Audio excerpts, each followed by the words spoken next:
In this video, I'll show you how to check the owner of a document in Google Docs. If you're working with a shared Google Doc and you want to know who owns it, there are a couple of simple ways to check.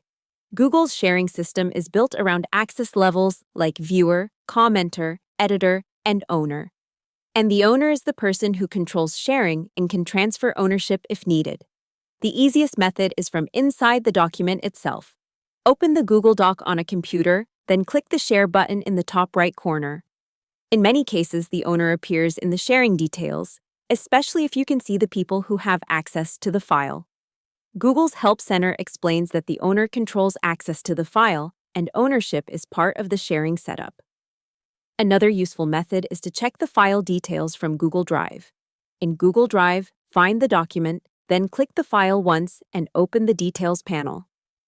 Google Help Community Guidance says that in the Details sidebar under the Access section, you can identify the owner there. This is especially helpful when a document has been shared with many people and the owner is not obvious right away from the document view alone. Now, if you want to check whether the owner has changed over time, there is another option.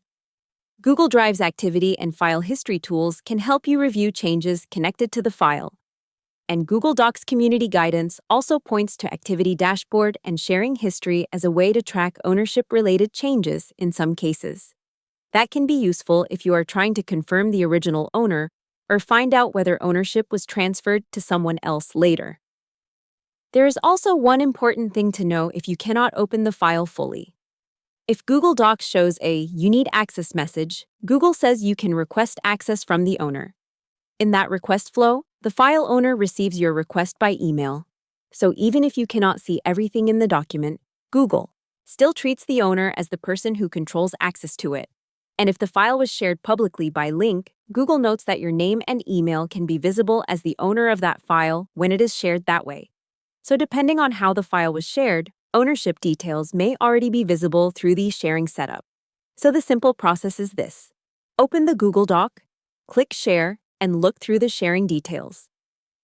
If that does not make it clear, go to Google Drive, open the Files Details panel, and check the access information there. That is the easiest way to find the owner of a Google Docs document. Hope the tutorial was helpful. Subscribe to my channel, and see you in the next video.